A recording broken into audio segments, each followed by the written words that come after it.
Okay, so I think it's the recording has started. So hi everyone. Good afternoon to all of you, and of course, good morning to us here in New York. Welcome back to our live session 4 of our instructor-led e-learning course, Introduction to International Migration Statistics, tailored to the Maldives context.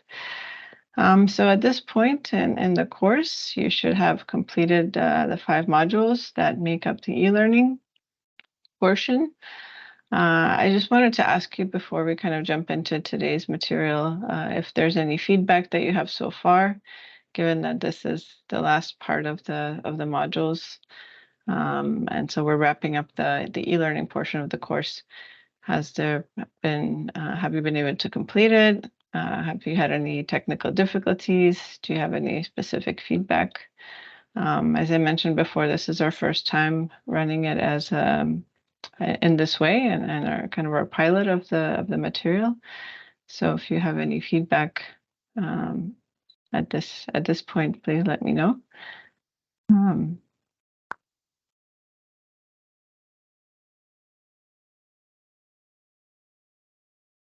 I know quite a number of you have been able to complete it. There's some people who are still working on it, so we do look forward to you finishing the course. Let us know if there's any way that we can help you get through it, if there's any issues. For those that have completed it, have you been able to download the certificate?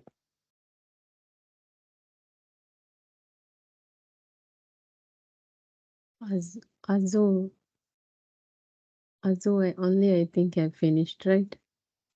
Were you able to download it?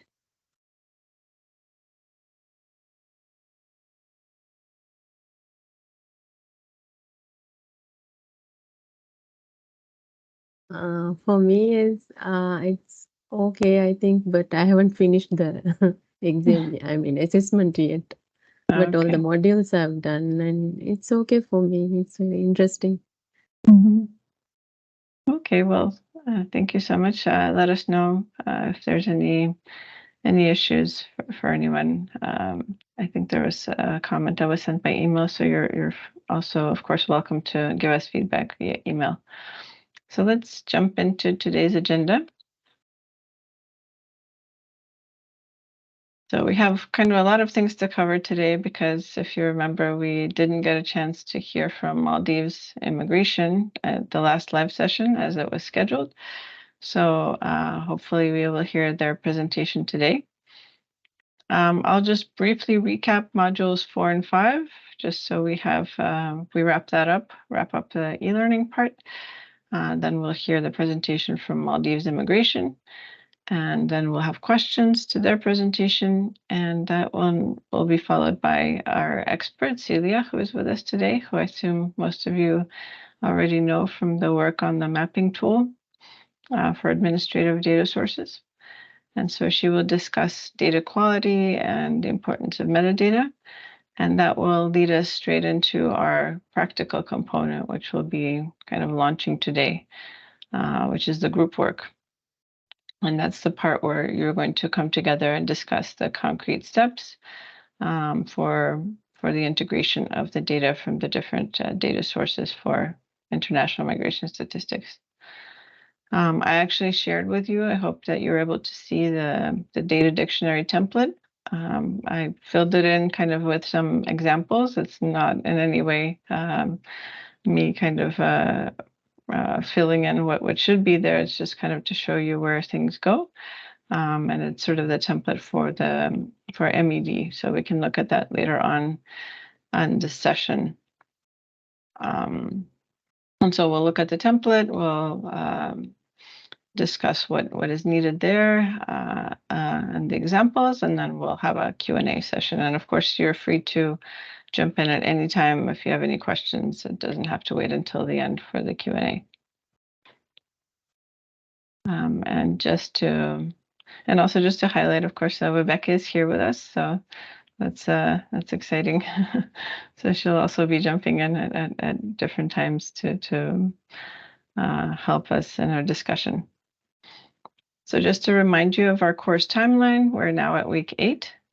And we have one more live session left during the second week of January. So that's going to be the time when we come back and present what we've gathered or been able to put together in the group work at that point. So just to kind of recap modules 4 and 5, and I don't want to take too much time with this because I'm more interested in hearing the discussion of today.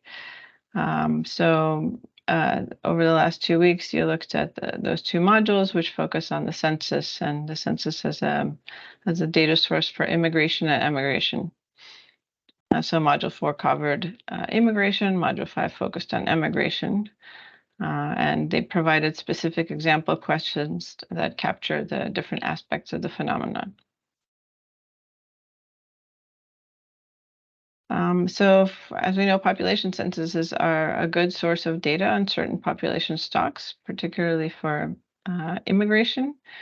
And the key advantage to using them as the sources of data is that we can cross-tabulate migrant characteristics against a variety of social, demographic, and economic variables that we collect through the census. So Module 4 takes us through measuring 3 population stocks related to immigration. That's the stock of the foreign-born population, stock of foreigners, and stock of returning migrants.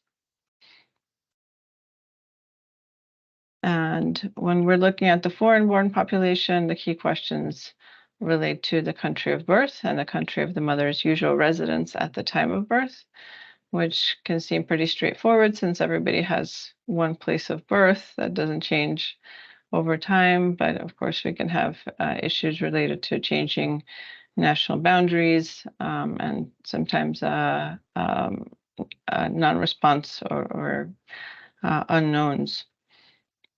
And also for understanding the stock of foreign-born population, additional dimensions are the date of arrival and the reason for migration. And as I mentioned, of course, the modules take you through specific questions that countries may ask. And then the stock of foreigners, in order to measure this, of course, it's the country of citizenship. Many countries include this question in their census, whereas others, especially those that have significant undocumented population, omit this question because it's quite a sensitive topic and there's a high potential for non-response. Those that do include this question are also including now a stateless category to capture those persons who don't have a citizenship. And also other interesting dimensions are the date or the period of arrival and the acquisition of citizenship. And also just to highlight here, some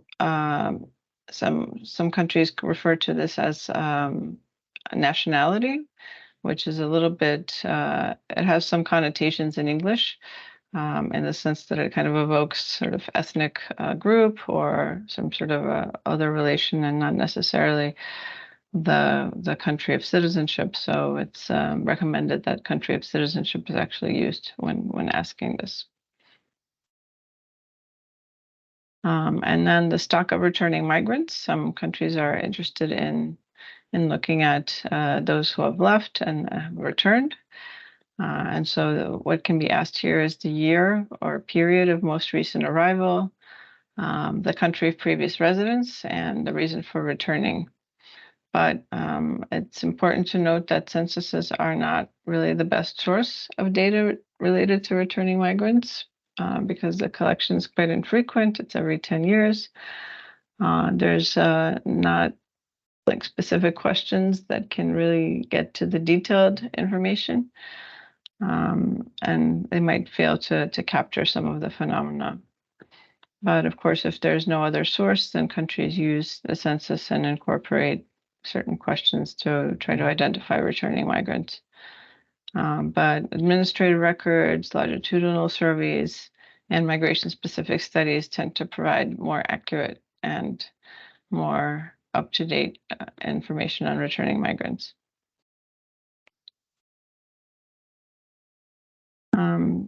So in terms of estimating recent international migration and net migration using censuses, so the most relevant question in this case would be residents at a specific date in the past, and the most common time frame that is used for this is 1 year and 5 years prior to the census. And alternatively, it could be a pair of questions that ask the duration of residence and the place of previous residence, both of which are core topics and the principles and recommendations for census.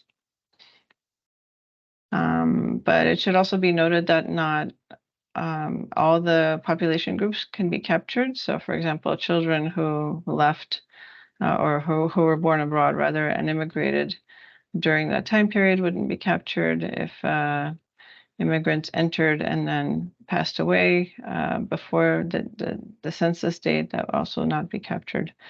And then immigrants who entered and then departed before the census date. So because of the infrequent nature of the census, some of this dynamic phenomenon is not able to be captured. And then Module 5, so Module 4 is quite extensive because of the different ways that immigration can be looked at in the census. Module 5 was of course a lot smaller because it does not, the census does not provide us with a complete picture of emigration because, of course, by definition, we're only able to ask the remaining household members to answer on behalf of the immigrants. And this might not be as accurate. There could be double counting. So if an immigrant is reported on by two households that have, for example, split since the emigration, or undercounting when the entire household leaves and there's nobody to report on them. But there are countries that have high levels of immigration still do include questions on immigration in their census using a module, a separate module where they ask the head of the household if there's any members that have had absences of at least 12 months during a defined reporting period. And also, of course, more detailed information can be collected, such as some of the demographic and social characteristics, the year of departure, country of destination, reason for leaving. But again, some of these are quite difficult to obtain, especially like reason for leaving from the remaining household members. So that's pretty much the recap of the two modules. And before we go on to the presentation from Maldives immigration, maybe we could get some comments from MBS about your experience as it relates to sort of the content in these modules. Did anything jump out at you from the modules in terms of the sample questions that you saw? How did those compare to the recent census round that you just concluded or just released the information?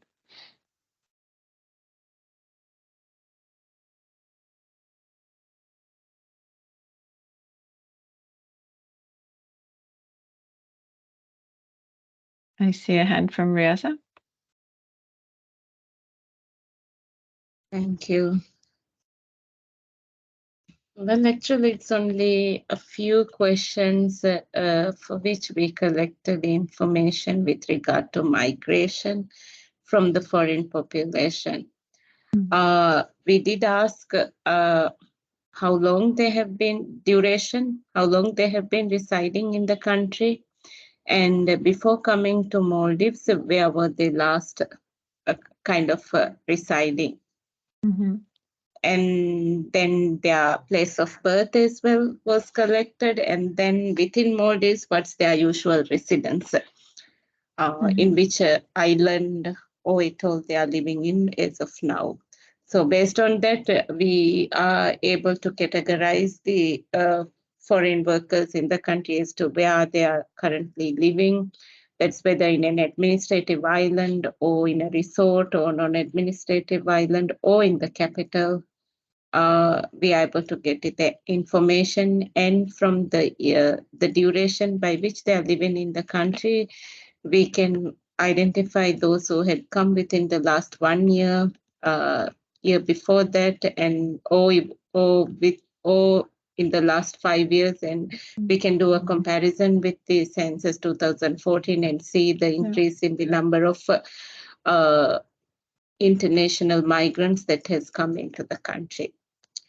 Unfortunately, we did not collect information with regard to the reason for them being here, mainly because most of the foreign workers coming into the country, they mainly come here for work. And that's the only answer we get. We only have very few dependents coming into the country from foreign nationalities. Other than that, as you have mentioned, we can do socioeconomic characteristics of the migrant population in the country from the census. Thank you. Thank you so much for sharing that. That seems very comprehensive. You're able to do kind of the net migration based on this already. Anybody else want to provide feedback on this point, or on any questions on the modules themselves?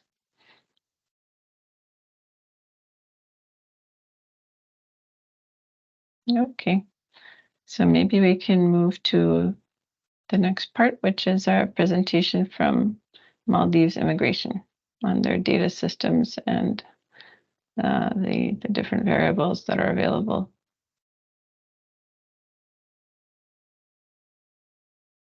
Did I provide screen sharing capabilities?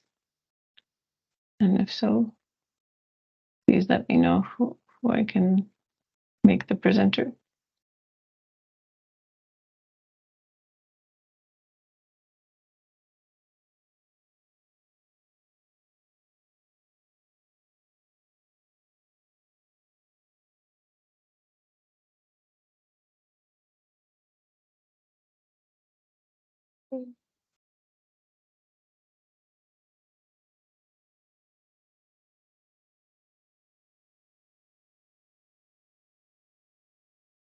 Who is presenting from Maldives Immigration? Mobin is here. Mobin, do you want to share your screen? Yeah. No, Yeah. I'm trying to share my screen. Are you able to see anything? Not yet. I can see the screen. Do you see the screen right now? Yeah, I see. Is How this about the you? one? Is it the same Or- Not slide? the one. Is it? Let me No. Mark. starting slide. Is it the starting slide? No, Screen. it's 5 or 6 slides.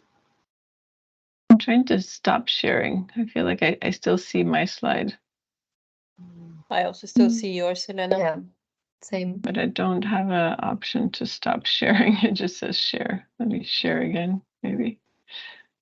No.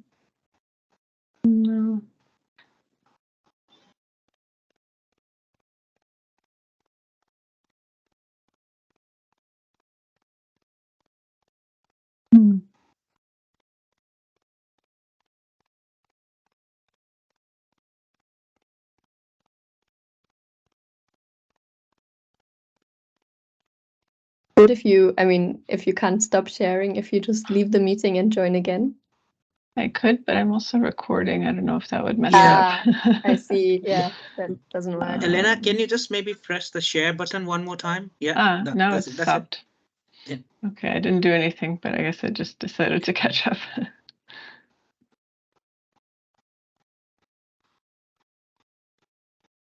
Mabine, maybe you can try sharing again. Yeah, if it's no, possible. I'm not able to share anything.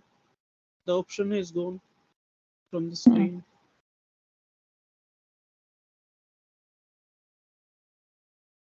Oh, new teams. See, It maybe says I you can. share, but there is no option available right now. Earlier there was an option.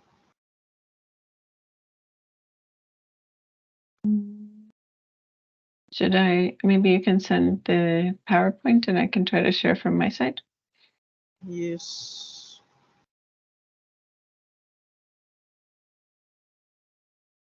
Email, is it? email, or I don't know if you can attach in chat. Attached in attach.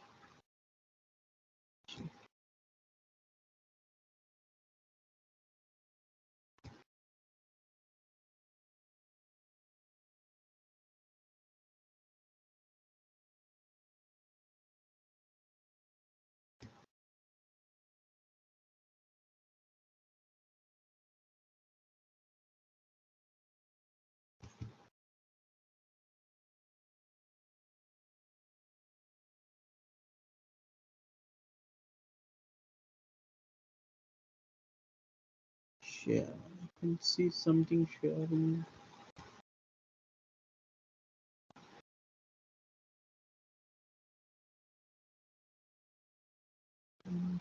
Screen.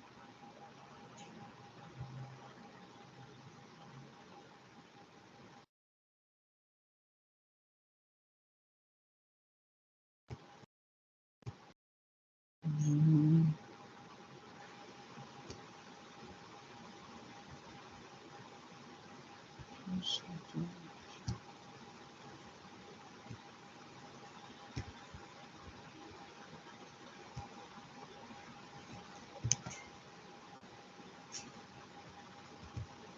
I'm just going to try something here for now. I wonder if I can unshare now and if it will work.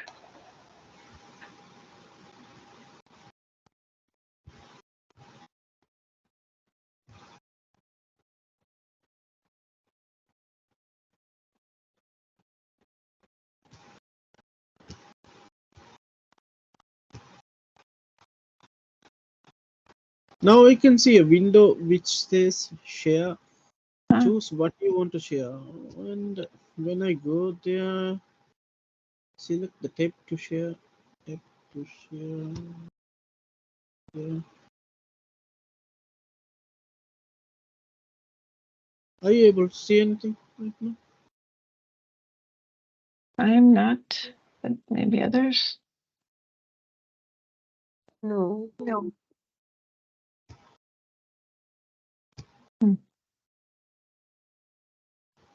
Could you send? Wait, something has come up. It says your browser has been updated to the newest version. Now? Right now? Yes. Mm-hmm. Do you see the slides, ma'am? We see that's message. It says that it's Microsoft Edge. No. Is it?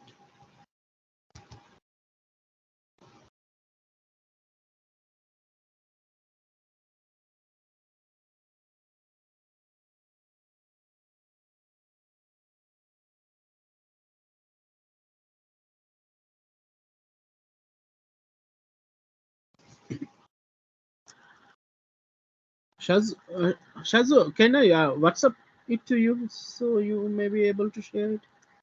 Yeah, Is it sure. okay? Okay.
We can also, if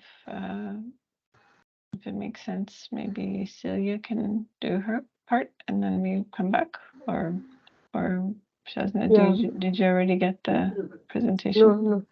No, not yet. So let's start with Shreya's. Okay, great. Mobin, please send, okay? Let's see Yeah. if I can make things work. I see your video, so Yes, that's already good. that's good. Step 1. I'm trying to share the presentation. And is it coming up? Now my computer is it coming up in Yes. full screen? Yes, it's full screen now. Great. Yes, hi everybody, and thanks for the invitation.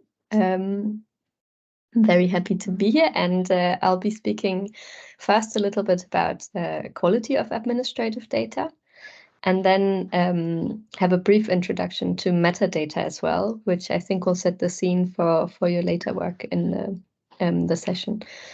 And I cannot see if there are raised hands, but I'd encourage you at any point, if there are questions, to come in and ask. I left some time in the end as well, and I'll try and go through this a little bit quicker because I can see we're in need of time for the discussion afterwards. So if there's anything that was too fast, please say. When talking about the quality of statistics, I thought, I'll start at the beginning and bring up the international guidelines there are. And so what we take the starting point in also when we look at how to assess the administrative data quality is first of all the NCAF. And and that was first adopted in 2012, and then there's been updates as well. I also mentioned the EU system on quality assurance, which I think, they're very much in line and cover some similar topics. I'll stick to the NCAF for this session, and the key elements that are covered under the NCAF are managing the statistical system, then managing the institutional environment, the statistical processes, and then also data quality during the processing, and then also managing the quality of the final output. And this is where the heavy focus is. And what is not included so far, but under discussion, specifically for administrative data, is how to manage the quality of the input or the source data. So the official quality definition among statisticians is quite simple, and it's fit for use or fit for purpose. And the concept of statistical quality is multidimensional, and there isn't one single measure of quality. So this is quite important to highlight. It's not so easy to just put a number on it and say you have a score of 8, because it's a lot of different dimensions, and depending on the data source, different things are differently important. And I'll go through the different dimensions afterwards in more detail. But what is important to say is that these dimensions, they're interrelated, and there are also trade-offs between them. So, for example, you might have lower accuracy if you want information faster, because there isn't as much time to check. And in some cases, this is more important to do, and in other cases, it is maybe very important to have it 100% accurate and use the time to do that. Yes, and when we go back to the fit for purpose, so quality is defined by the user needs, and it's the user needs that define what a good output quality is. And the statistics can be of good quality according to user A, because their needs are met, but user B might think they don't cover all of it. So there as well, it's in the end, it's finding out who your users are, and also striking some compromises, because different users have different needs, and they must be balanced by the statistics producer. And and then finding a compromise as to which is the best quality for most users and possible to achieve within the resources of the statistics producer.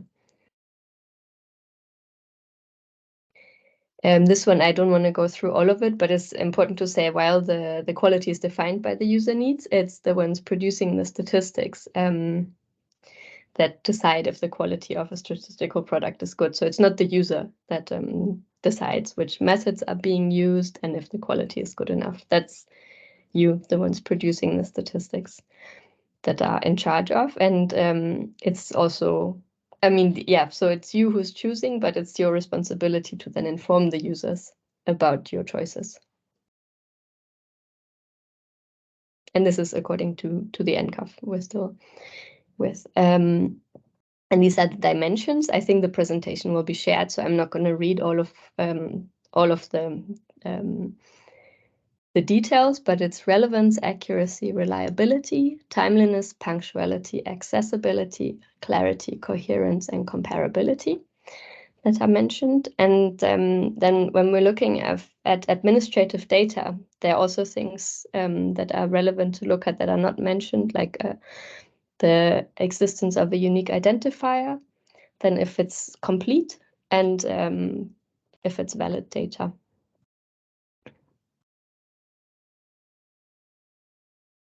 And now specifically, so what I just talked about is basically covering all statistics. And then what is specific for administrative data? And I have a question here, but we can also discuss that later.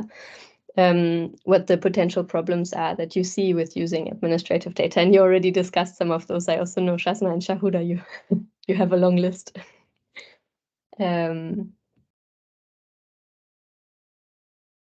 Yes, so I have listed some of them here.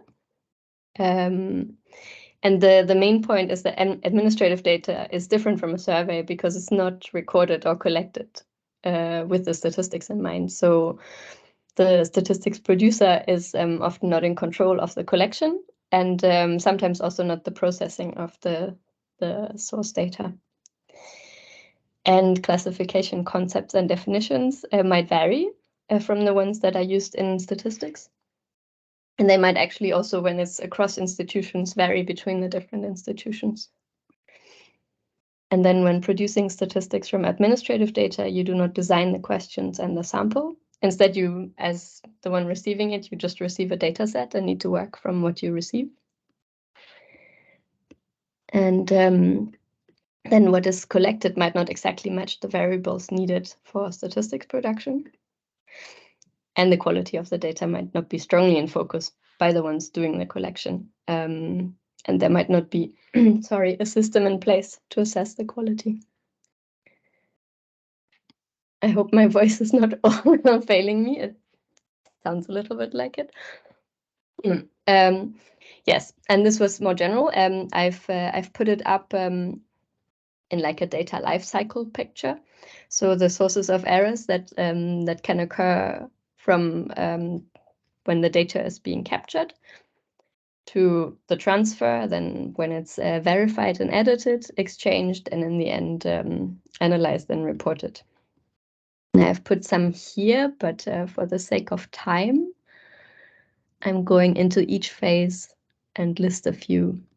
So when it comes to data capture, there's one already that's listed. The population can be over or underrepresented.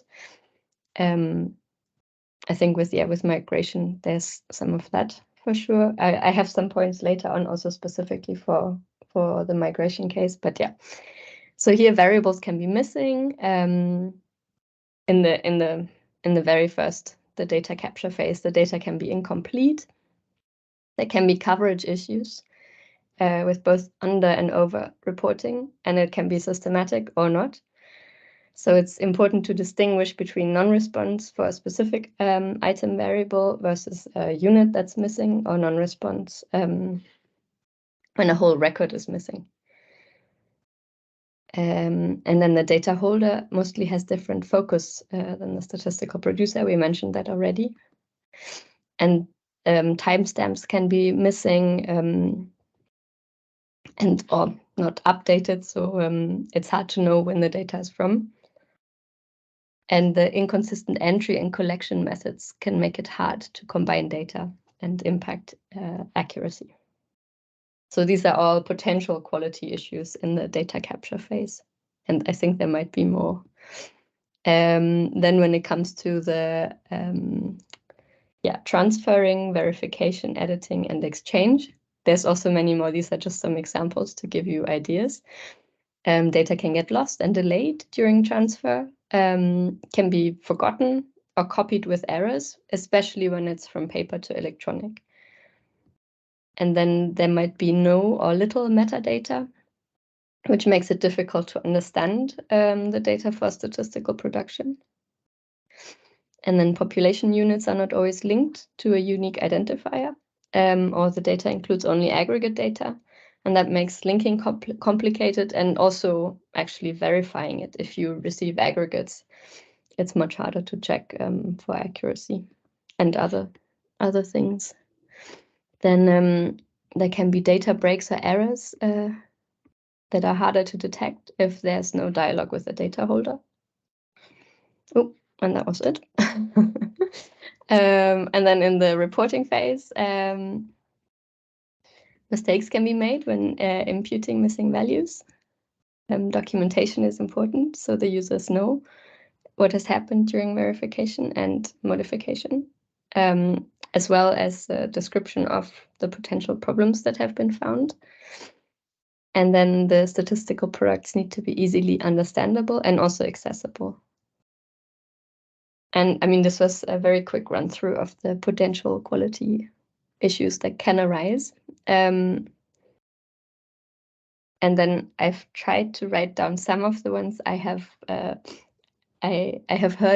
from Elena and Vibeke. There might be, of course, other challenges that are particularly for the Maldives, but that is, to differentiate persons and events at entry and exit. So sometimes it might be the same person entering and exiting, and they are counted several times as different persons, even though it's one individual. Then internal migration can be a challenge to keep track of. And there's very little control over migrant population as they work on the islands without local administrations, if I understood correctly. And the dependents are a challenge. And work visas have no end date, and they're paid for a certain time. So it's hard to keep track. So these are just some challenges. I think there might be more. I could imagine also, because of the setup with the islands and the atolls, that I don't know how the data is transferred, but that there might be things to look at. And then in terms of assessing the quality, we already started, as you know, with the mapping questionnaire. And then there's the option also to have a more extensive inspection, in a way, of all the potential challenges, and then identify the most important ones and address them. This was a quick run through of the quality part. Are there any hands up? Could you help me with that? I don't see any hands just Good. now. I'll just continue on the metadata then. And this is just a brief introduction as well. So why do we use metadata? There was, something was mentioned already before. It helps producers within the statistical system to understand the data. And it's especially important if the data is shared across institutions, and then also if it should be linked. And it helps users to interpret and understand the statistics. It improves the comparability both nationally and internationally, and it highlights quality issues of the data. And I've tried to, so this is the categorization we're using, that there are different types of metadata, and in shape of a pyramid, and the further down it goes, the more detailed the data is. So the top bit is structural metadata, and then the two bottom bits are reference metadata. And I'll come into what each of them is. Yes, so at the top we have the structural metadata, and it's information that's essential for understanding the data. So needs to explain the basics of what, when, where, and how. And very practically, this is, for example, the indicator, the reference period, source, geographic scope, and unit. I have examples here as well. So yeah, here you would have the indicator, that's the unemployment rate. Then you have the unit, unemployment rate, both sexes, the reference period, the different years, and the geographic scope. That's, yeah, all detailed out, and then the source. And this would be the structural metadata at the top. Then if we move to the middle of the pyramid, it's conceptual reference metadata. And it describes key concepts used and methodological elements. So this is explanatory notes and descriptive text, which provide a good description of the statistics.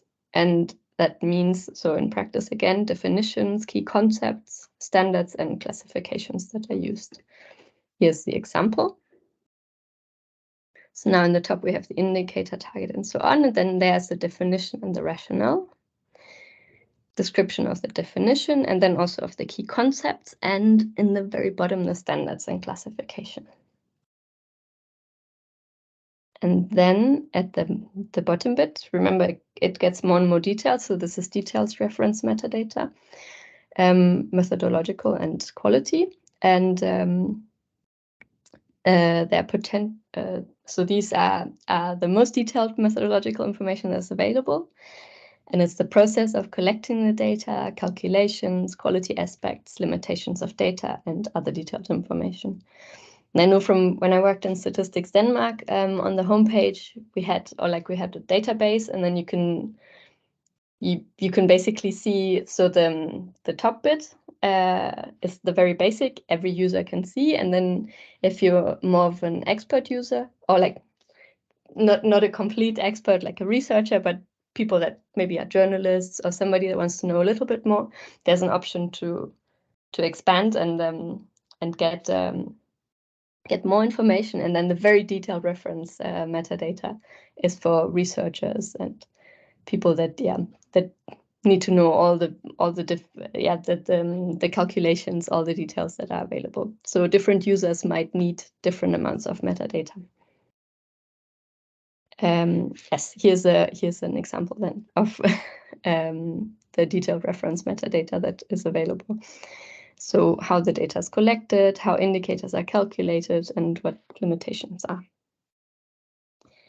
And a summary of what I've just presented: when you have statistical metadata, there's the structural metadata, so it's identifiers, descriptors of the data, and then the reference metadata, which is describing the content and quality of the statistical data, and that you can split into the conceptual, the methodological, and the quality metadata. And it's quite important to have this, especially if you work across institutions, to understand what you're dealing with. Or the more detailed this is, the easier it is to understand the data. And then when it comes to classifications, I thought I just mentioned very briefly. So a definition is a systematic arrangement in groups or categories according to established criteria. And it's quite important to have an agreement on using the same classifications and ensure that all parties are in an agreement over the meaning and the content of the classification. And this is to ensure that statistics can be compared internationally and between districts, municipalities, I guess in the Maldives, islands, atolls, different institutions. And they're both national and international classifications. Yes, and I guess it's good to align nationally, but also to keep the international ones in mind when you're doing work on aligning.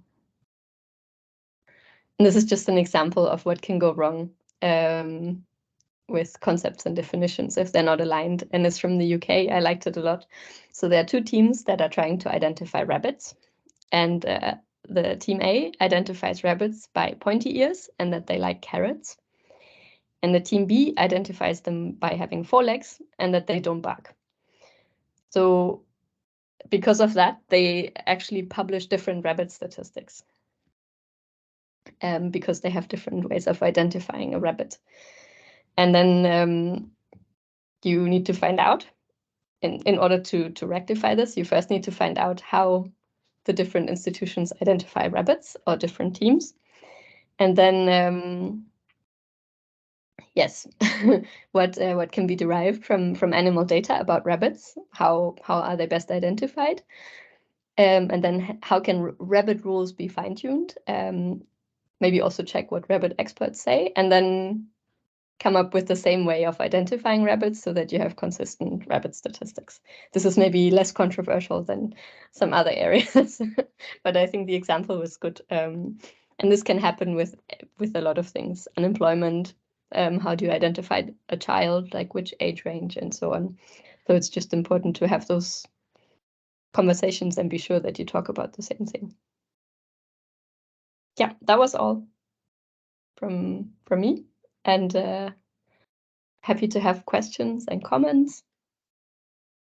And then also, yeah, give you time for the discussion. I'm very curious to hear what you all discuss in detail. Thank you so much, Celia. That was that was a very nice example in the end. I quite enjoyed the rabbit analogy. I think it's very important. It kind of really brings it to the basics of understanding what we're looking at and how we need to kind of harmonize what exactly we're trying to measure and understand the definitions and the concepts. And yeah, really nice example there. Are there any questions for Celia? I see a hand from Shahuda. Yeah, thank you, Celia. It was very interesting. I was just thinking that some of the things that we come across is when you have a administrative data series over a long time, what we find is when we get the data for the new year, sometimes there are a lot of changes. So, like sometimes their system has changed. So, it's very important, like to when we to recognize mistakes and identify these issues on what has changed. Yeah, sometimes you can't even compare some of the things that without the footnote. If you are looking at it, I mean, trying to compare it, like it's really misleading as well. So especially we found that it's really important for this when we try to look at over time. Thank you. Yeah, I completely agree, and I think this is also why in the overall NCAF, the statistical system and coordination and cooperation plays a big role. So when you work with administrative data, some of those things can be avoided if you have very good cooperation with the data holder, and they can maybe warn you. I know in the Danish case, sometimes in the beginning it was the same, that they faced a lot of challenges because there were changes in policy, for example, that then affected the administrative data, and you have data breaks. And if there is good cooperation and the data holder is aware of this being a very big issue for you, they might inform you beforehand, and you can try and find a way to resolve it, or at least have the warning, and then can include it in the descriptions also for the users and say, this is what happened and this is why the data looks different. Yes, I see there's another hand. Is it Riaza? Yeah, thank you. Maybe this might seem like a stupid question to ask even. But Elena shared with us today is the data, sort of a data dictionary, right? So I'm just wondering what's the difference between data dictionary and the metadata? Can they be both in the same? Or what's the additional information we get out from the metadata? I think the dictionary is part of the metadata. Also, yeah, Elena and Vibeke, you can come in there as well. But if now I can't go back to the summary slide. But yeah, so this is basically your dictionary is the description of your concepts and of your definitions. So that would be conceptual metadata. And then you have other metadata, or ideally you have you have more as well. But this is an important part for all of you, because then you have a list of all your concepts and definitions, and everybody knows what is meant with what.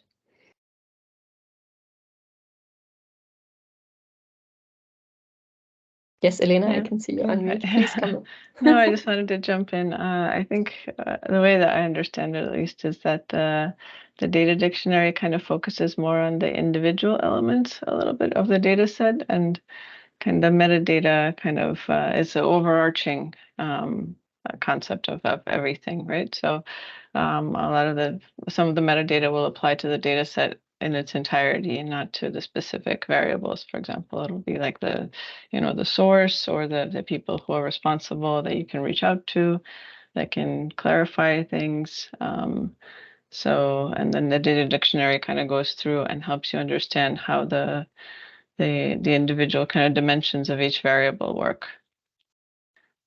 Okay, thank you. Yeah. So just a follow-up question on that. So let's say, suppose there's a change in the way we measure something in terms of the change in methodology also.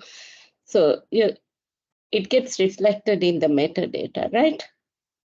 No. Ideally. Yes. Yeah, thank you.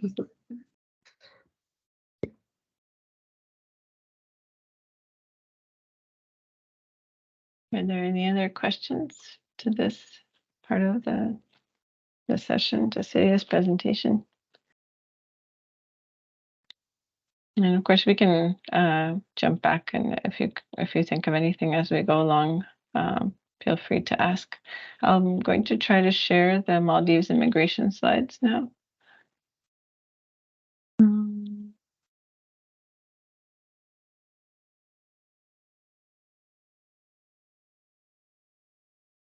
Do you see it? Yes. Yes.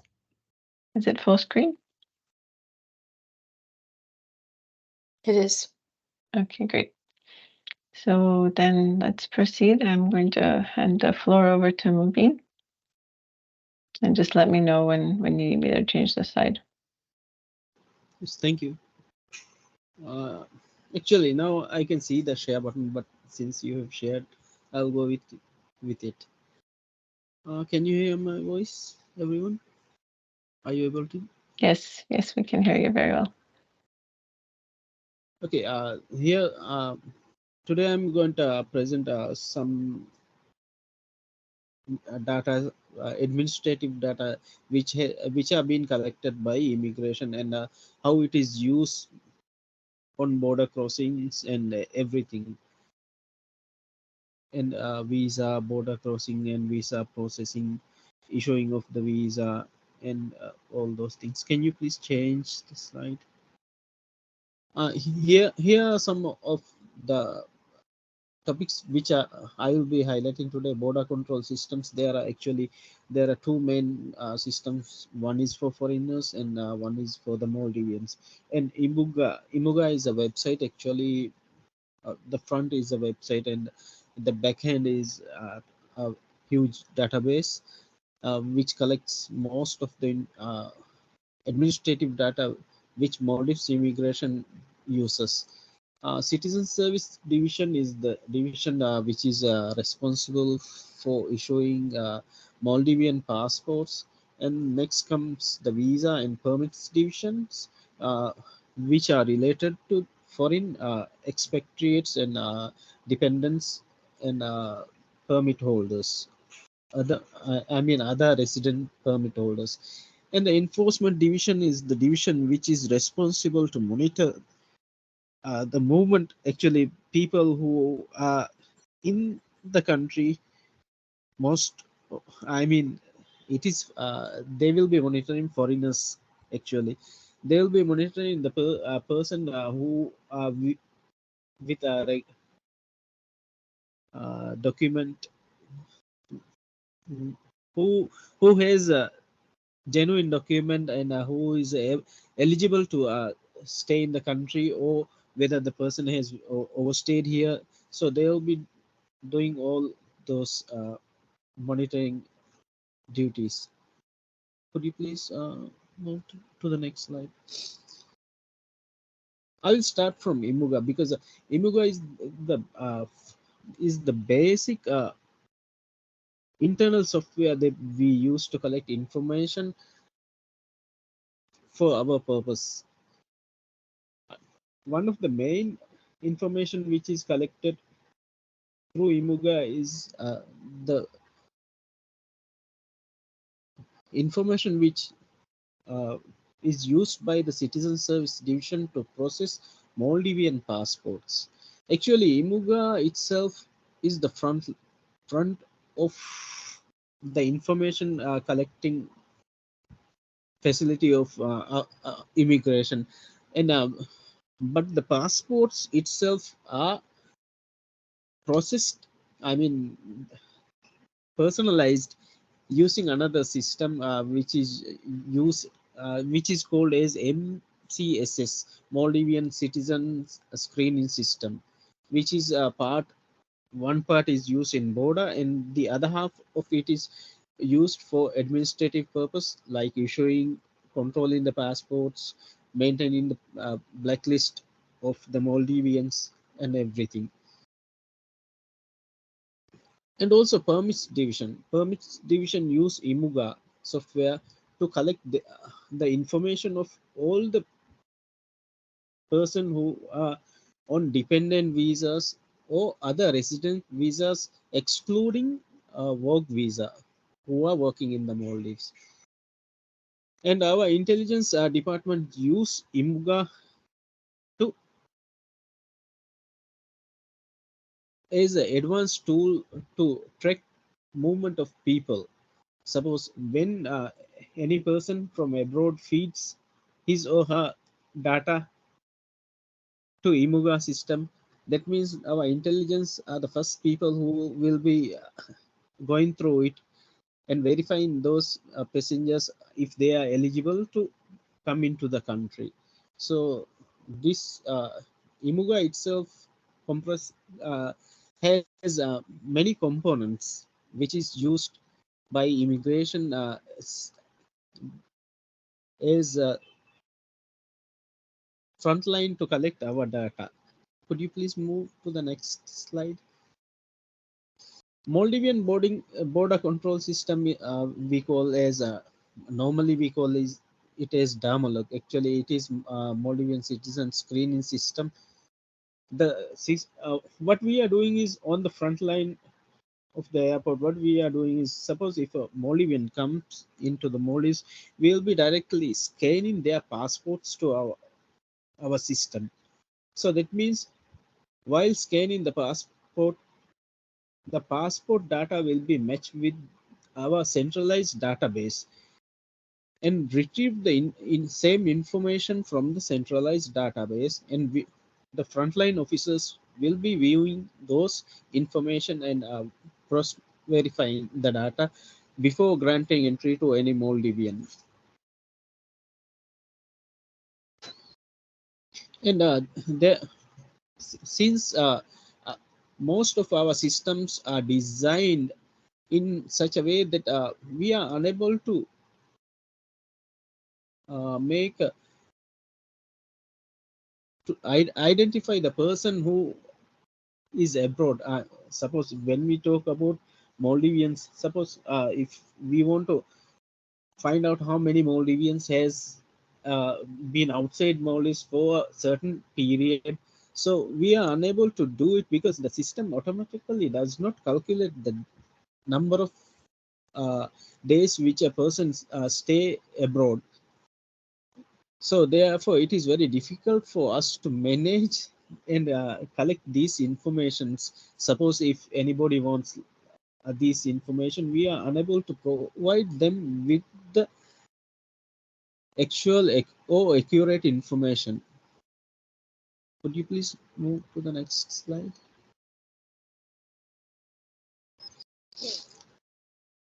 PISIS is the border control system which we use for the foreign nationals. Everyone who is coming from abroad, their passport details will be scanned to PISIS system, and those information will be fed into the system. And the variables which we collect normally mainly from the passport itself, but additionally we will collect the flight information, the length of stay that they will be staying in the Maldives, and the hotel, and their purpose of visiting. Those variables will be recorded into the system. Suppose if I can share you right now, are you able to see my screen just for a moment? Maybe if I stop sharing, then you can try to share your screen. No, I think I'll be able to. I'll just show. Yeah. Are you able to see right now? No, let me stop sharing for a second. Yeah. Try now.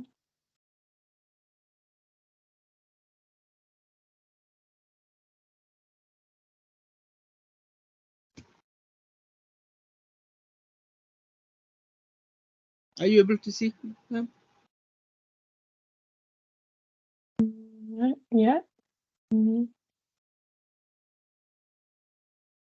Yeah, actually, this is the information that we collect from. If you are able to clearly see, you can see that there are many variables that we collect from a person arriving to Maldives. I'm not able to see. Is this what Shasna forwarded me today? Because I could share that too. Oh yeah, The arrival statistics. yeah, something like that. But this one is more complicated than the what I have shared with Sajna. No, that would be okay. nice You can to also share see. it, please. Okay, let me try to share this window. Yeah, please.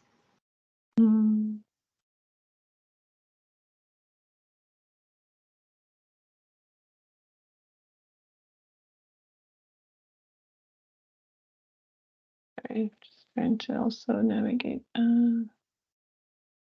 Hopefully this is the right one. Can you see it? Yeah.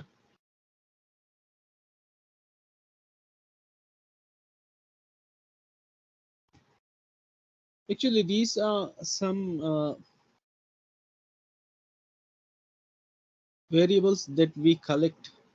These are some because most of the information which are collected, the variables which we feed will be as something like uh, just now we saw the metadata part, the first part of the metadata. The variables comes on the top of these actually columns. So I have given some after removing those variables actually, but it contains mainly what we feed on the system, which is additional information other than what is in the passport. So those informations as metadata for these actually how many days they will be staying, and which per, which type of visa was issued on arrival for the person. All those information are stored as metadata. I think because actually the Pisces system is the reporting system is very complicated. We are unable to sort out those data and com- compile it like that. So I just thought of removing it. Okay. Okay, should I go back to the presentation? Yes, ma'am.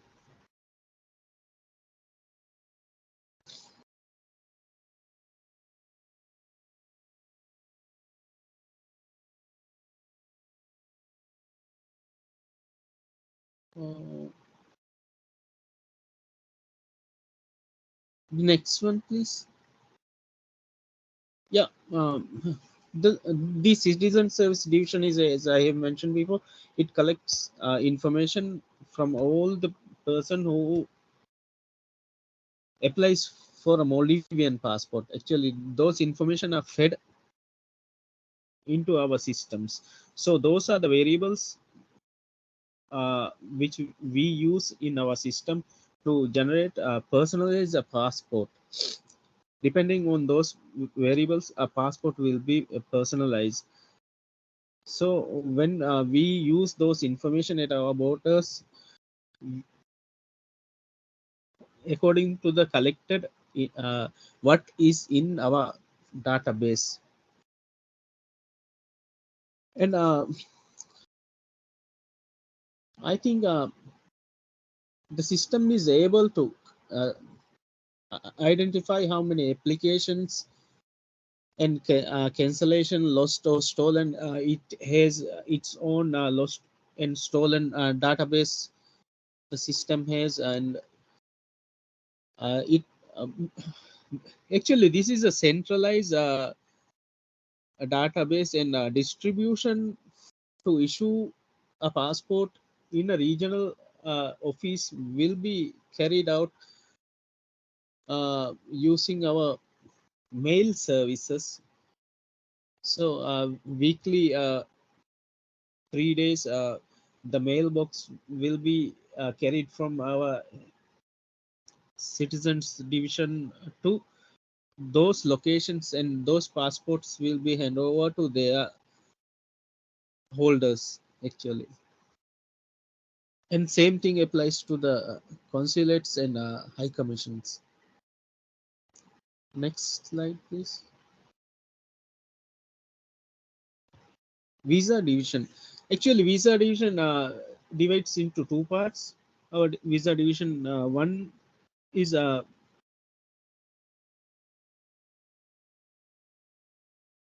one deals with expatriate work permit holders who come to Maldives for job, and the other part deals with the dependent visas of those working in the Maldives, then plus other residence permits issued by Maldives immigration. There are actually around 8 categories of residence permits issued by Maldives immigration. So all the applications will be collected from our permits division. And the visa, while processing the visa of these, let's say, suppose a diplomat working in the Maldives, once they apply for a visa, their passports will be collected by immigration, and those information will be key into our systems, because we don't have any mechanism to directly fetch those information to our system electronically, because most of the applications are done via Imuga system, and Imuga system is a standalone system. It is not integrated with our permit section system. So we have a huge, let's say, huge workload because of this process. Too much human effort to be made in order to process a single visa, and that means chance for error is there. So this is how we work. And the next one, please. Enforcement division. Enforcement division carried operations against the undocumented migrants. They keep records of all the undocumented migrants who are taken in the raids, and they also run volunteer departure programs for illegal and undocumented migrants. Once a person calls to one of our officers, so they are able to visit our enforcement division and process their documents to leave the country. And detained migrants part also is carried out by the enforcement division, and deportation process is also run by our enforcement division. So all the illegal or undocumented migrants information is with our enforcement division. Again, it's not those information are not linked with any other systems. I mean, not integrated with any other systems. which we use. Next one, please. That's all what I have to say. Thank you so much, Mubin. That was very enlightening. I was anticipating your presentation because I feel like it adds kind of the missing piece to what we've been discussing so far in terms of how we can integrate.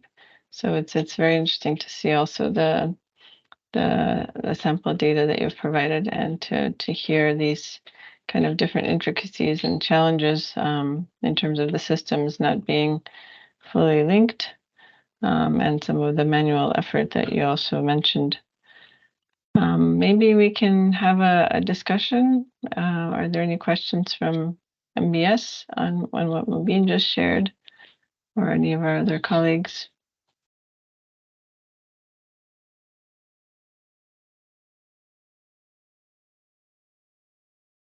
Yes, go ahead, Chesna.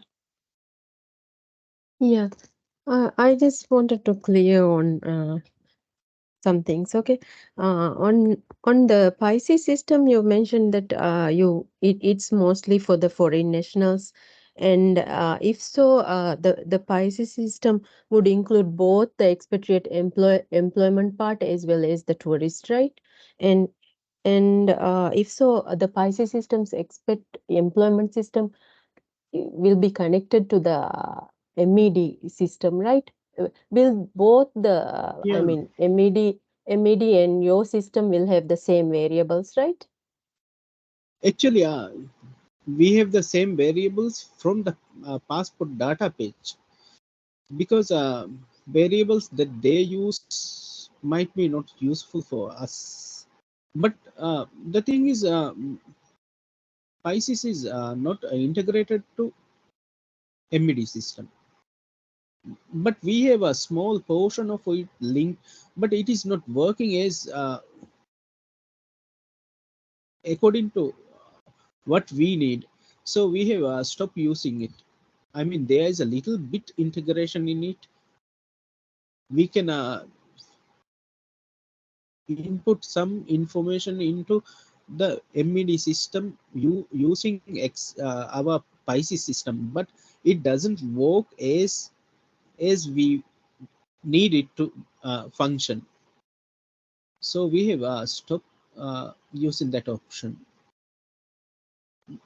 Because we can feed in out of all the workers who are going and coming into Maldives using a tab in the Pisces system, but it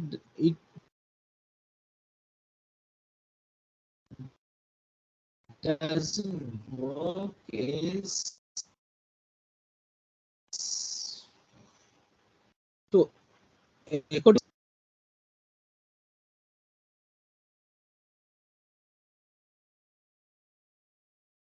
Hello? Sorry, Mubin, I think we missed the last part of what you said. Could you repeat it? Yeah. Actually, the thing is, Pisces system is somehow linked to expect system of MED, but it is not linked according to our, let's say, our needs. So we have stopped using it. I mean, we have stopped using that option. We have an option to tick on a work permit. There's some option, ticking option, where we can just put a tick. Then the Pisces system will automatically update in and out of a particular person on the expect system, but it doesn't work as we want it to be. It's not smoothly working, so we have stopped using that option. Okay.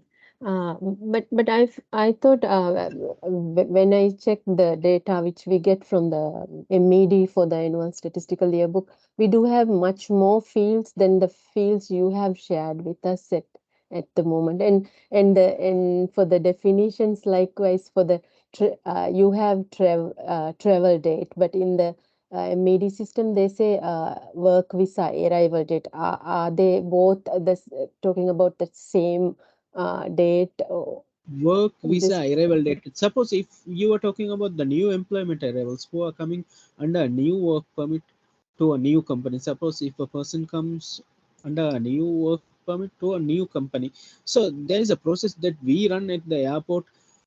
After processing the person from PISIS, we guide them to another location in the airport where we register their fingerprints into the expert system and take their picture, scan their passports into the expert system. So once it is done, the employer and MED will receive a confirmation that the person has arrived into Maldives.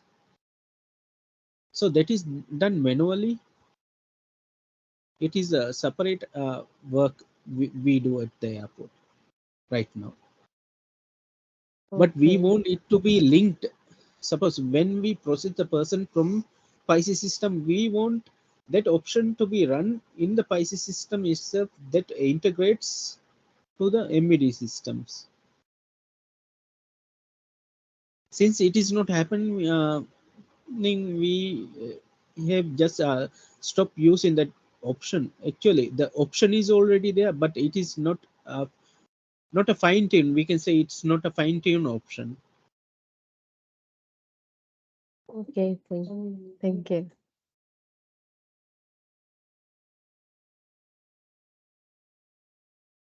Does anyone else have questions from MBS?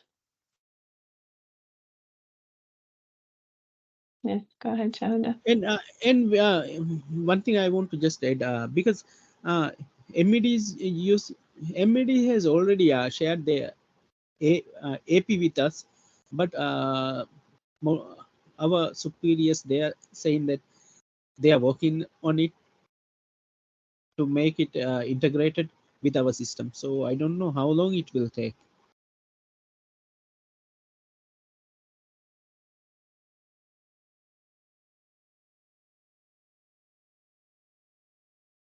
Can I? Shahuda? Yeah, sorry. I'm just wondering, moving from the databases that you have, like, so every foreigner is coming, they are also entering their information in the IMUGA, yeah? But what you Yeah, are saying is it doesn't go into a database, like, so if a yeah, new person is coming, then they will write their passport number, although it's not in your records, it will be the person will be already filling their information and submitting it to IMUGA, yeah? yeah. So you will have that information in the IMUGA system uh, already. That's what I'm thinking. Yeah, already it will be in the Imuga system, but there's no way we can utilize it because the Imuga system and PISIS or any other system is not integrated. Suppose if we say for the Maldives, they have recently stopped filling the declaration, self-declaration, but for the foreigners, they are still continuing using it. But there is no way that we can use those information because it's not integrated. And let's say, suppose if you are applying for a Maldivian passport, those information which you give, it will stay in the Imuga itself. It is not connected to our passport issuing system. We have to manually feed those data manually. So one of our officers will manually type in all the information that you have given. That's what It, we do actually. so you cannot extract the data that's in the IMUGA to another, uh, like, oh, Actually, from Imuga data can be extracted, but we don't have license to integrate those data to another system. Not but not I'm permitted. thinking for No checking permissions. purposes, for example, if we can take it and then we can try to, like, use similar variables from the other data system, then we can try to um, do some electronic way of calculating this or verification? I'm not very clear, but I'm just thinking, but you can extract the whole data set with all the variables into a database format, yeah? If you can do that. We can do it, but not integrate with any other system that we are using right now, because we don't have license for that. But for statistical purposes, you can try to validate it outside of the system, yeah? Yes, Can we do we that? can do it. We can download all those information to a let's say a spreadsheet, and we can do anything from that, because the information which we provide to MMA and Mira are from Imuga itself, isn't it? Yeah, that's what I'm thinking. If we can take it out and use it in a database, then if the same variables they are there in other databases, then we can try to do these types of validation outside of the data system. Yeah, like when you say you cannot integrate it, what you are saying is it cannot be done through the system. Yeah. Yeah. Okay, thank you.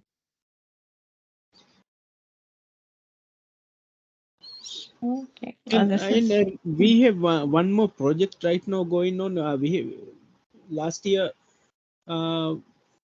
with Japanese aid project was running. We are part of it, and they have suggested the previous controller general, to use Imuga as our primary database. So they will be helping us to develop Imuga into a broader database itself. So that means in the future, Imuga could be our border control system. Could be. That depends on the politicians, isn't it?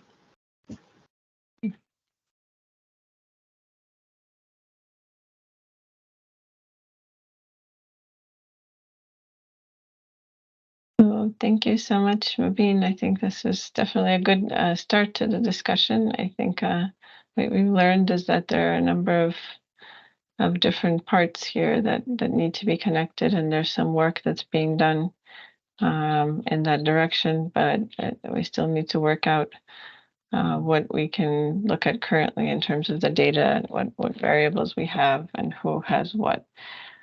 So also in the interest of time, I think maybe we can move into the kind of the introduction to the group work that we'll be doing for the next 3 weeks, or that you'll be doing actually on your own amongst the three different stakeholder institutions, and of course we'll be there to provide support. So I mean, our ultimate goal here is to facilitate the integration and the linking of this data from your diverse sources. And so for this, we first need to, and we're well on our way, because we've now received data from Maldives Immigration. We also got the variables so far from MED, but maybe we will also see their sample data. And that will allow us to understand the data sets better. And then we have to look at kind of what our concepts and our definitions are, and whether they're aligned, and which of the variables are the same perhaps across the different data sets, and what we can use to do the linking. So that's where the data dictionary comes in, that I also shared with you. So let me just put it on the screen here. Hopefully I can do that.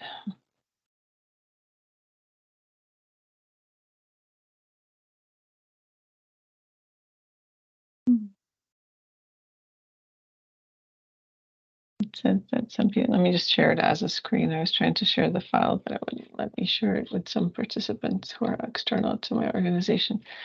So I'll just share the whole screen.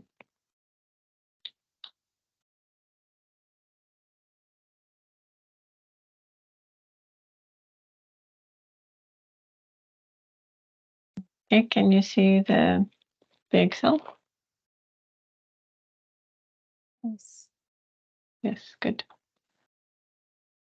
So this, as I mentioned earlier, is just the text that you see in here outside of the variable names is just kind of sample text that I was putting together to provide some examples. But what I've done here is this is with the variables that were shared by MED. You can see them here in the name row. And then in the column, we have the different kind of dimensions of this data dictionary that you can fill out.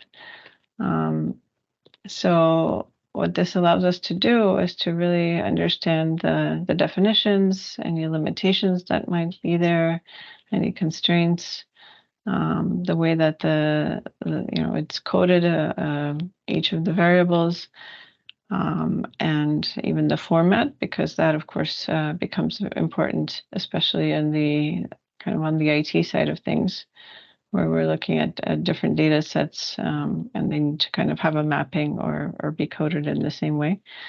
And to really understand kind of the range of the data, which time periods we're working with, what any different categories that we have, age ranges, etc., that you might come across. So we have here the variable name itself.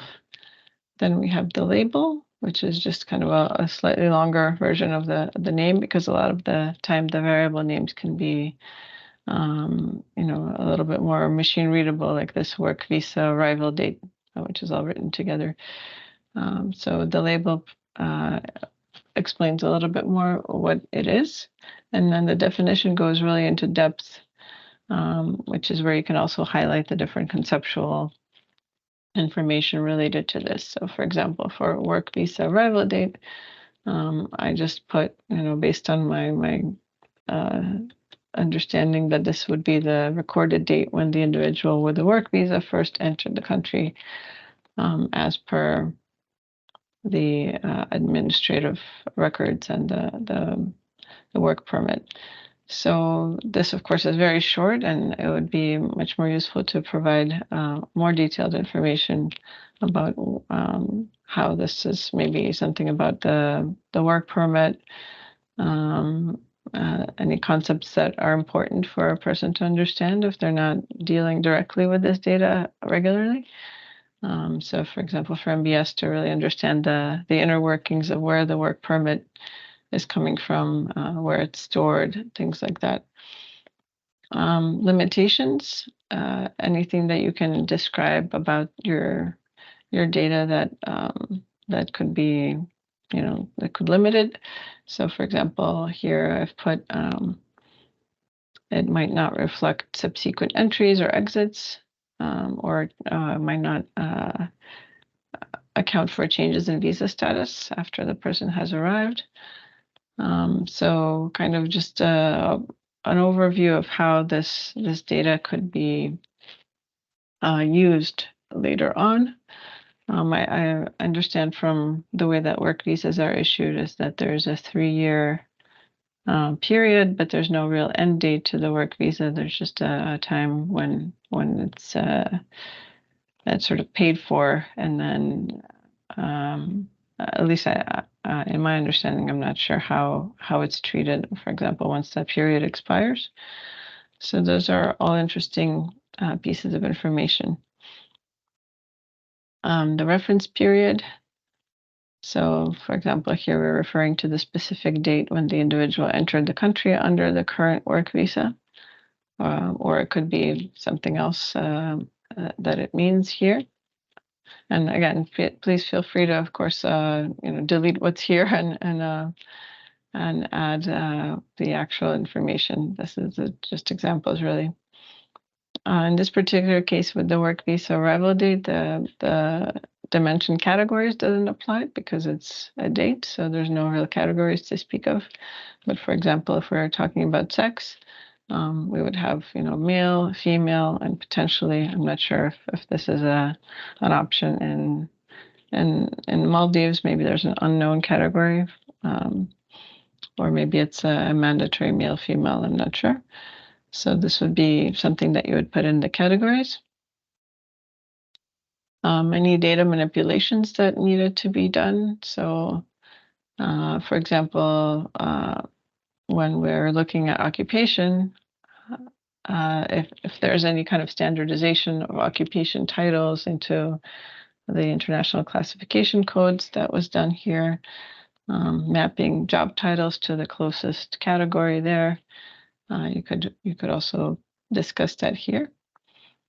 The source, very important to understand, especially when we have different data sources within an institution, such as we just saw here with Muga and Pisces, and we have expat and MED. So important to understand where things are coming from, and as we work towards integrating things more or getting things more interconnected on the IT side, that will also be very useful to know.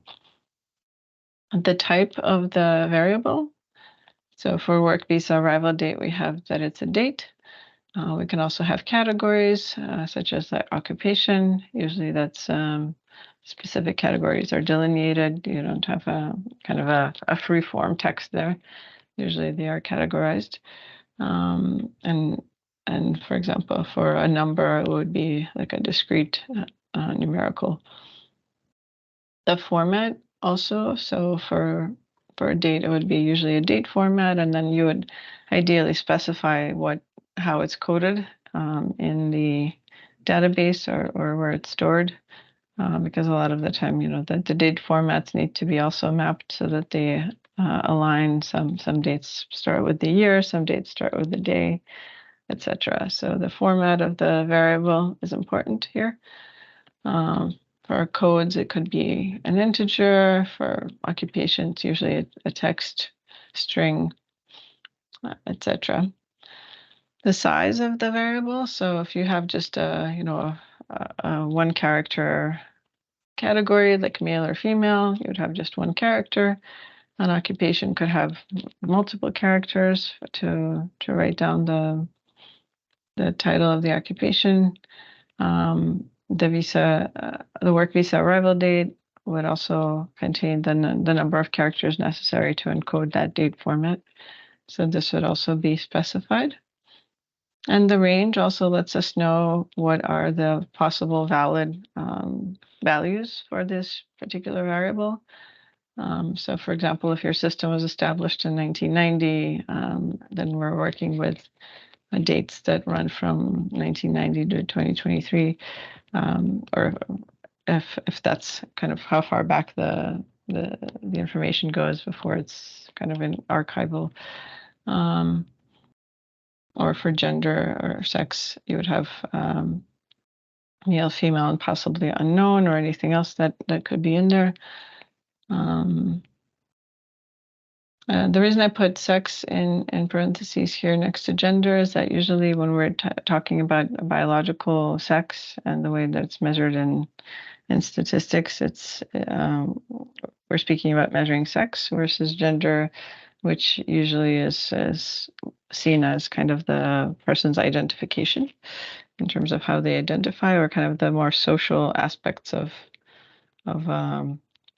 being male or female or whatever it may be. So it is recommended to refer to the biological aspects as sex for this aggregation. And I mentioned also the nationality versus country of citizenship. It's more clear, assuming that that's what nationality is referring to here. It's clearer to say country of citizenship because nationality could imply some other groupings that don't necessarily have that legal kind of basis. And also, it's interesting to note the availability of data. So just to kind of give the clear picture of how much data is available, or if this is available for most of the data, or how often you're able to get this data. So I hope that provided some clarity on how we will be using this data dictionary to fill in the kind of the missing pieces about the different variables. I know there's a number of variables from each of the institutions And we're sort of starting on a path to working together for data integration. So and this is just kind of the first step. And I think what we're envisioning for the next 3 weeks is that you would have a pretty frequent exchange, maybe have some internal discussions as well amongst the different agencies, and really kind of put together what the picture is in terms of the variables available to each one, and how we can start to look at how they can integrate.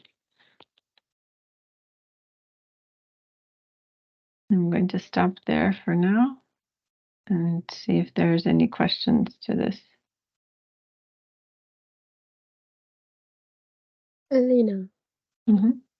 Yeah. Yes, Shasta. When you started, you said MBS immigration and MED. Mhm. Are these I mean individually for the NBS we will fill, or is it the other way around? We all together we will fill in this one. I'm So not very sure. That's why. yes, that's a good question. I think there are definitely some things that you can fill in individually, because there are certain aspects that you already know. But then I think it becomes clearer when you are discussing it amongst with the other agencies, because, for example, you might put something down under definition, but questions might arise from their end, where there needs to be more clarifying specific aspects of what the definition is, maybe the way that it interacts with the definition that they have on their end. So I think it's important to maybe begin by filling out on your own, but this is kind of the group project aspect of it, is to really maybe share, what you have at some point in the middle, and then have a discussion to see how the different variables kind of match up or don't among the different agencies.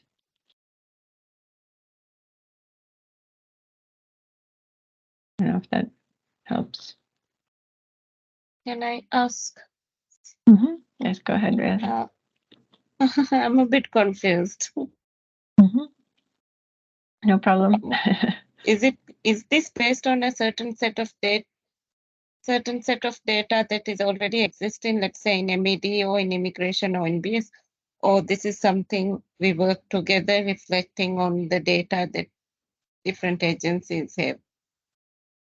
So this is based on what you are currently collecting.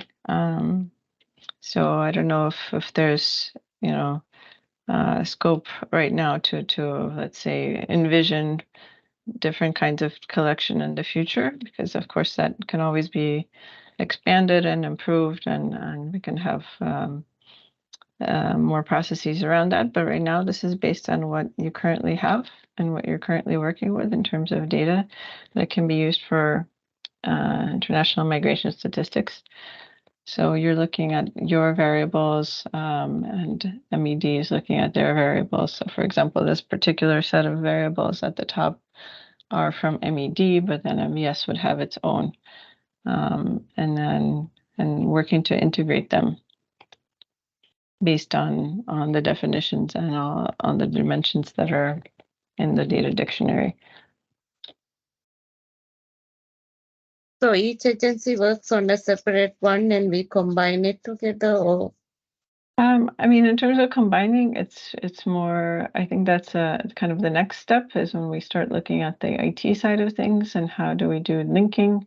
But it is important to discuss once you've filled out your side of each of these, because as I mentioned, there could be some things that you take for granted in terms of your definition or the concept or the categories, etc. And then when you look at it together with a different agency, you might say, oh, like we should mention that, we only have these categories, but not those other ones, or, the way that we treat location is different in some way, or we have this aggregation, but they don't have this aggregation.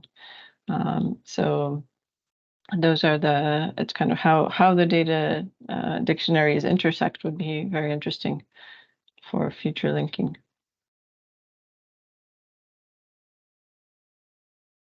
Yes, Shahuda? I'm thinking like in Thank our you. case, it's from the population census, what data we have collected on the migration, international migrants. Yeah, if it is like a foreigner counted in the census, then we won't have like a common identifier that we will be able to compare with the immigration, but we will have like their age, their sex, nationality, industry, occupation, like duration of stay, so like that. But I'm just wondering what we are trying to look at all these data sets and integrate it in and try to come up with the flow and stock of migrants that we studied. I mean, how to derive those. That is it the project that we are trying to arrive at? I mean, during what's the group project's outcome will be to try and integrate to come up with some specific output. So I'm just thinking aloud. Mm-hmm. No, those are definitely valid thoughts. I think where we are right now, so I outlined in an email not too long ago, kind of the different steps that we would take. I think the aim is to kind of have a more comprehensive view of what's going on in terms of migration, right, in the country. So we have a number of different systems. There's different variables. We know we have information. We don't have kind of the connections between the different systems, right? And so the data that we're able to get and the statistics that we're producing could be maybe enriched with adding this additional information from these different systems. So I think we're at the step where we're trying to understand kind of the full range of what we have and what we have to work with, and where the needs are to kind of make the connections between the different systems and the data to be able to have this more comprehensive view of migration. So this is sort of the concrete output of the project, or this group work would be having this more mapped out so that we can really see, because I think this was a great presentation also from Maldives Immigration today. It really brought in more information for me, because it's kind of the first time I'm seeing the different systems described that are used in immigration. But it's still, to me, I would still need to spend a lot more time, for example, understanding, the integration between IMUGA and the Pisces and the citizen services, etc. So this is where I think this, in terms of what we're doing now and what we can expect to achieve in 3 weeks, is more kind of mapping everything out and understanding what we know and what we might still need to find out, or where those points of connection are. That's helpful. Okay, thank you.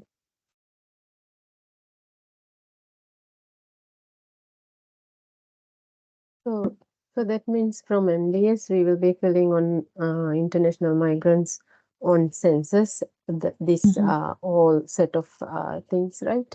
With the variables and all these. And from the MAD they will be based in their, data dictionary for the expert system.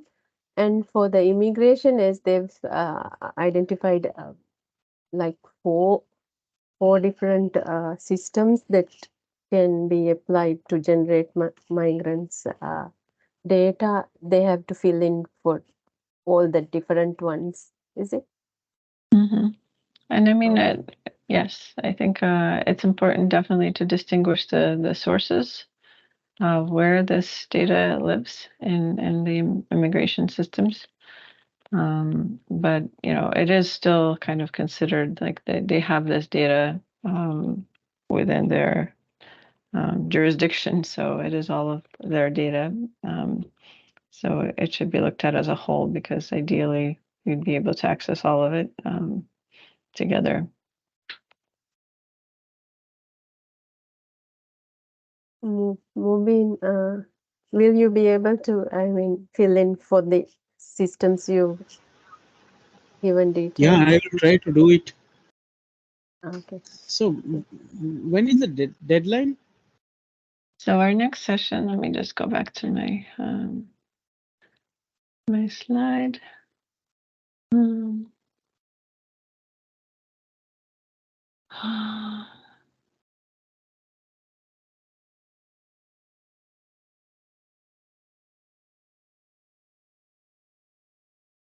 So we have a live session that we're hoping to do the week of the 7th to the 11th of January. But again, we can also, depending on how everything is going, these are not set in stone. So we wanted to keep the momentum going with the online course, and that's completed now. So this one we can also have kind of an intermediate session where we, touch base and maybe answer some questions. And I don't know, maybe Rebecca can also come in terms of how additional capacity building work is projected to take place. I know there's also some IT capacity building that is being engaged. So I would say try to aim for the middle of January, but we kind of see how we go along and where we stand with all the other components as well. I don't know, Rebecca, if you have any Yeah, additional. I can comment a bit more generally. I think many of the colleagues know as well, of course, but it's maybe useful to have a refresher and a new thinking around this. So you're rightly pointing out that we're working with MBS on bringing on board an IT consultant who can help with some of the practical development, and depending on the profile, maybe also can help with some of this linking work. We've had some challenges in identifying the right profile, so this has been taking a bit longer, but it looks like we're moving in the right direction now, so that's great. And I think in terms of the way forward more generally, of course, there is this next session, and then we can also continue, of course, the remote engagement. I hope that you're all now very comfortable with all of us, and are not worried about reaching out and figuring things out. Once you see also the sheet that Elena shared a bit more in detail, and if you have any follow-up questions, we can also just do something informal, have a quick check-in on some of the points that are unclear to you. And then beyond the next session, we will look at the possibility of traveling to the Maldives and working with you more in depth in person, and supporting in that way. And we haven't really had a chance to discuss this properly yet with you, Shasta and Shahuda, but I understand that Aishat also requested or asked for the Maldives to become a member of or be a country in the Data for Now initiative. And I can just share in this context that this is already something that we are working towards, knowing that you came on board very late in this project, and the project ends in the mid of next year. I'm already bringing on board other funds from in the Data for Now context. So basically, we will transit the project into the Data for Now initiative, so that you become a member there, and we can continue the collaboration, seeing also that this is a quite complex endeavor. We talked also about the use potentially of mobile phone data, where this could fit quite nicely in. So, and also the work on geospatial information. I know you also work with ESCAP on that, but we can think further on how all of this comes together and integrates. So we're definitely around for for a while longer as you need us, and yeah, also for colleagues from Maldives Immigration and Ministry of Economy, of course, we want to continue engaging with you because we think it's important that all three of you are equally engaged and can ask us any questions or input that you need. Thank you. Thanks, Rebecca. Do I see a Shahuda's hand? Yeah, just another clarification. I'm just thinking like, so in this, at the end of this training course, that group project output will be more like understanding what's out there, what systems we have, and then what like come up with those metadata, and then try to document the process, not to try and derive some migration statistics on our own. Yeah, am I right? Because we don't have enough time. Yeah. I think within the context of this e-learning here, the way it's structured, yes, I think that's a good understanding. I think we can have as a concrete output sort of these filled in templates so that we can really use this in kind of the next steps with the data integration and producing different statistics from the other data that we can pull in. But in order to do that, I think we need to first understand how things match up and what we can do if there's any kind of like probabilistic data linking, or we can look at different dimensions that we haven't been able to find just from the census. I hope that makes sense. Yeah, thank you.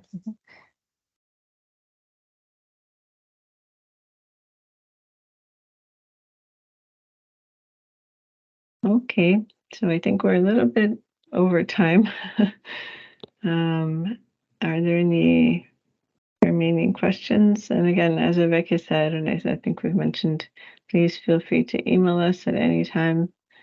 We're here. We can also just kind of throw a meeting on the schedule, kind of informally, if you have anything you'd like to discuss specifically.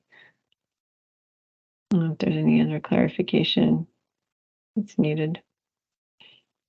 But in the meantime, I think maybe we can close for today. Anyone have any final questions or comments? I think from MBA side, I think we can complete the work, but I think Mubin, if you have any comments on the deadline.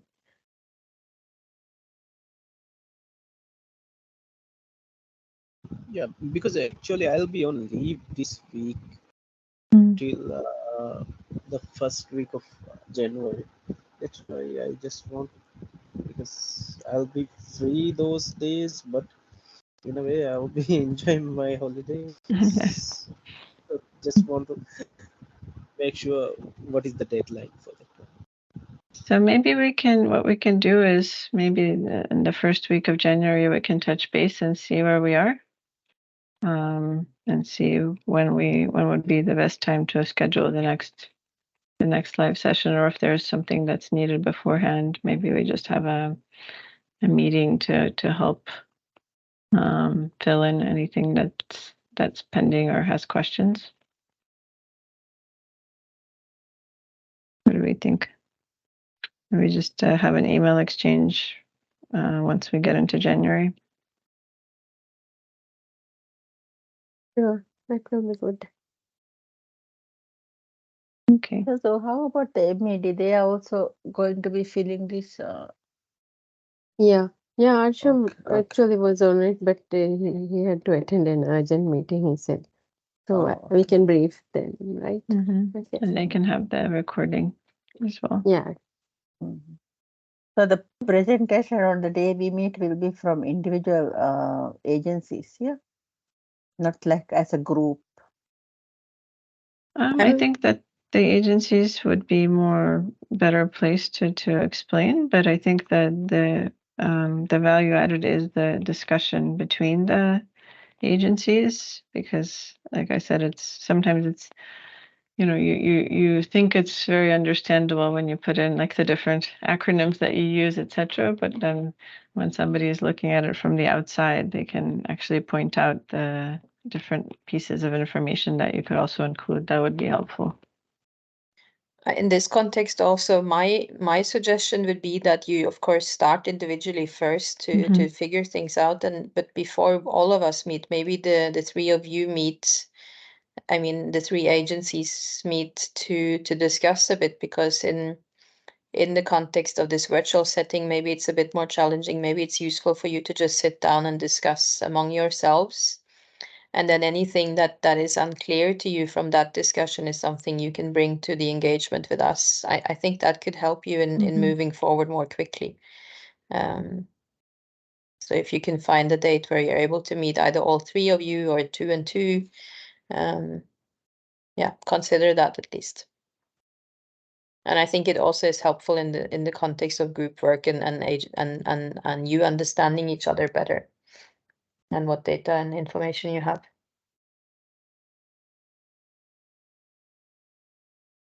Yeah, we can try to do that, yeah, Shadu and Mubin. Sure. Yeah. Yeah, Thank you okay. so much. Yeah.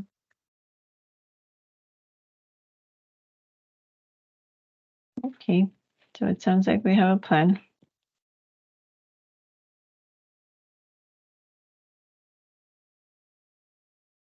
So I guess we can stop for today. And thank you so much. Thank you also to Mubin for a very interesting presentation, and to Celia for taking us through the data quality aspects and the importance of metadata. And wishing everyone a happy new year. And hope to see you soon in the new year to continue. Happy New Year. Yeah. And Thank Thank see you. you. Same to Happy you. Thank you. New Year to Happy you New Bye bye. Year. also. Bye Yeah. bye. Bye Bye bye. bye. Vibeka, I will talk to you later.